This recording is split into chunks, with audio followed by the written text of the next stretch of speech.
if Ruto agrees to take the deported Somalis into Kenya? If President John Mahama agree to take these deported Somalians into Ghana, we are also going to go to the streets, of course. I agree with you, my sister.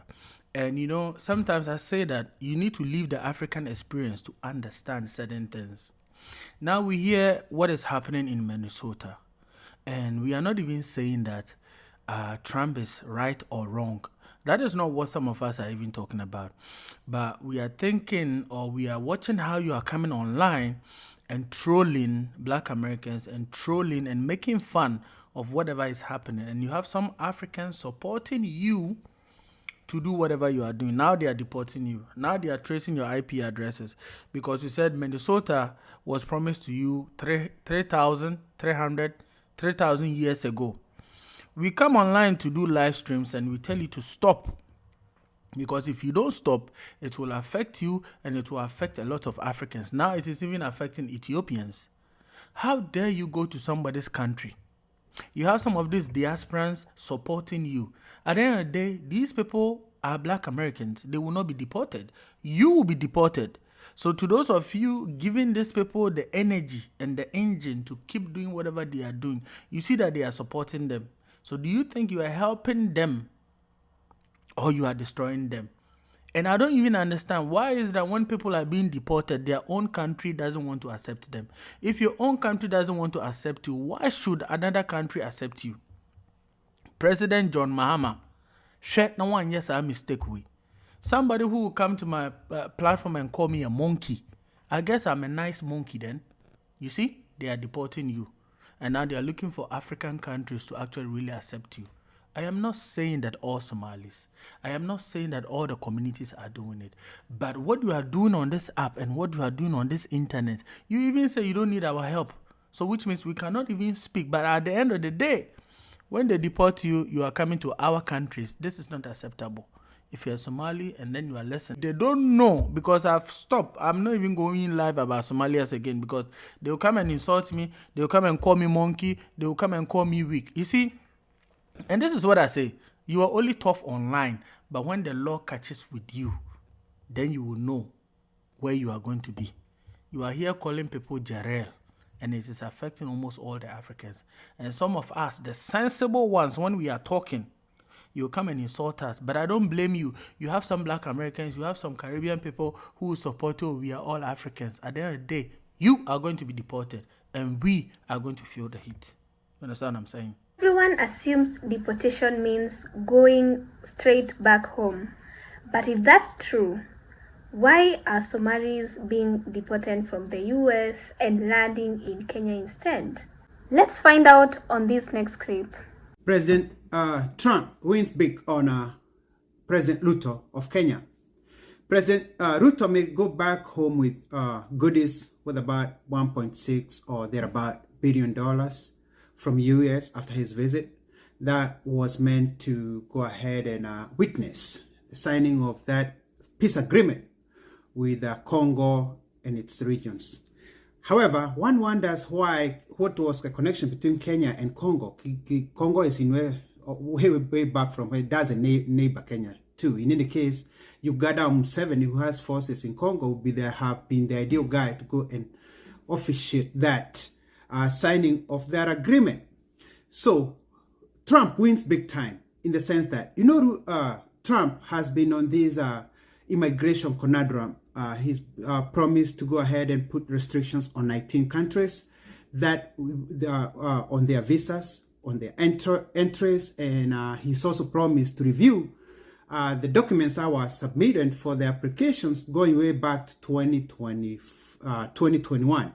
The proclamation that was done around June of 2025, but was also made official by USCIS, that's the unit in the US that reviews the cases for immigrants, both visas and asylum seekers.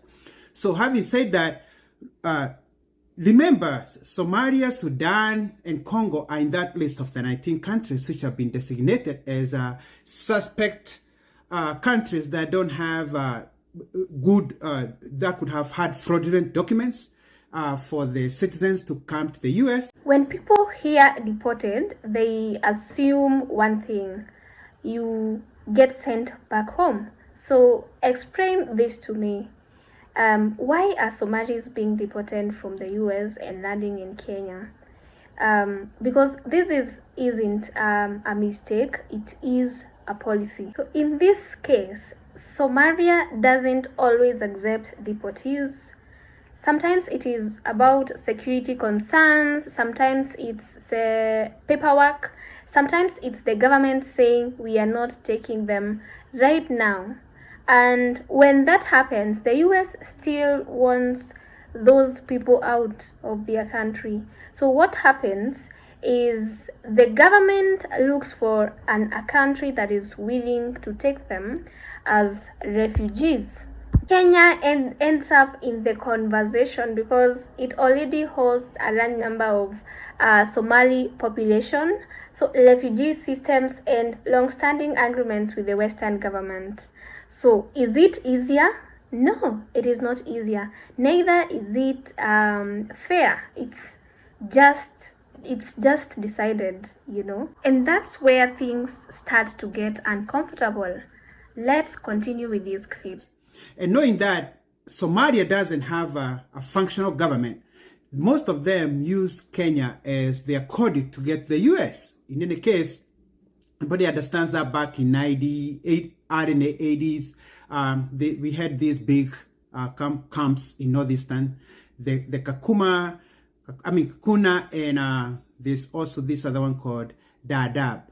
And most Somalis gained refugee status from there, and they moved to the US. And most of them, because Somalia doesn't have a designated government or systems, they flew out of Nairobi to the US. So, and now, remember, Trump is also having this fight with Somalis who are in Minnesota because of these fraudulent cases of siphoning money out of the US. Other pretenses, other cases that have been established that were not real, like food stamps, autism, school feeding programs, all that money which was meant for good intents was not meant for that, and that money has been siphoned.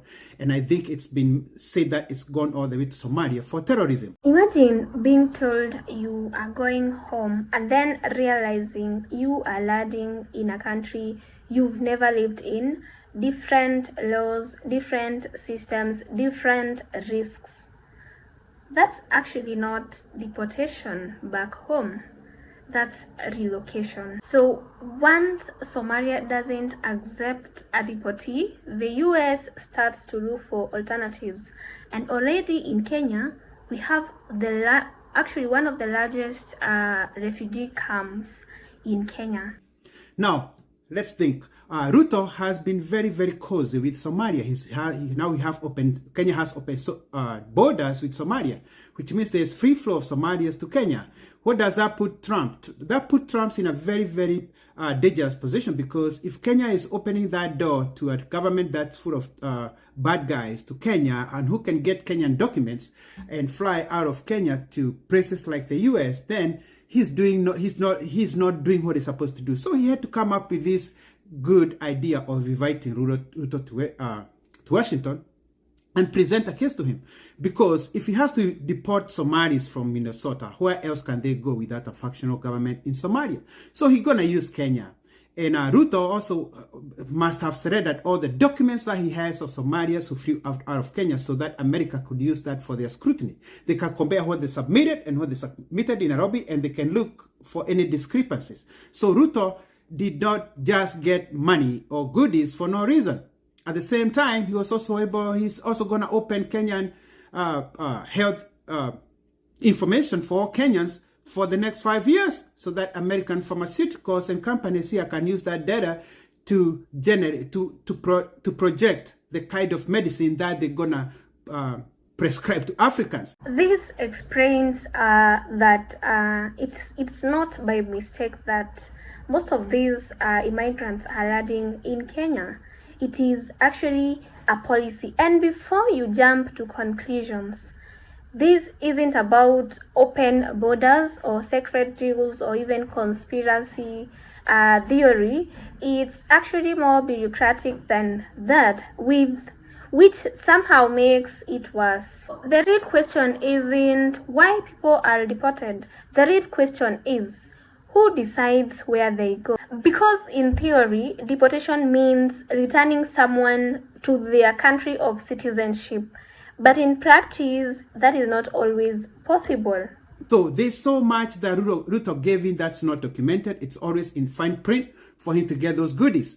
But and again, America also knows Ruto is having political problems in the country, so it's easy to use him. Something has happened in Minnesota, US. It almost sounds like Minnesota. Anyway, you get it.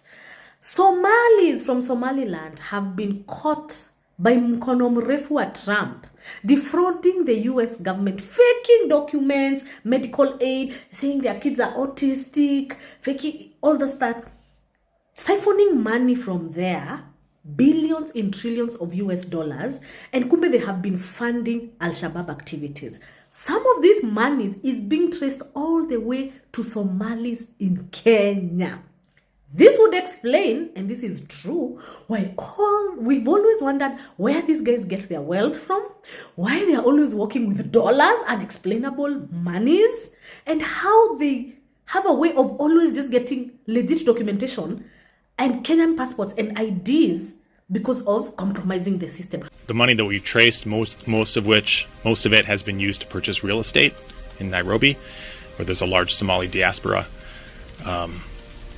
So we've traced much of it. In fact, the first trial, United States versus Abdiaziz Farah, we had days and days of evidence showing the money that was sent to Nairobi and the real estate purchases that they made there, including the construction of an entire 10 or 12-story apartment building. You haven't uncovered anything that... But this isn't just about Somalis. This same logic applies to other countries, other migrants, and future administrations, not just Trump. Which means the question isn't who started it, it's who is going to stop it or even expand it. So when you see headlines about deportations, don't just ask who is being removed. Ask where they're actually ending up, because sometimes the destination tells you more than the policy. And then let me know what you think on the comment section. Does this actually make sense, or is this a loophole that's gone too far? In case you're new on this channel, kindly consider subscribing, like and comment, and give your views respectively on the comment section. Thank you for watching this episode. I'll see you in the next one. Bye for now.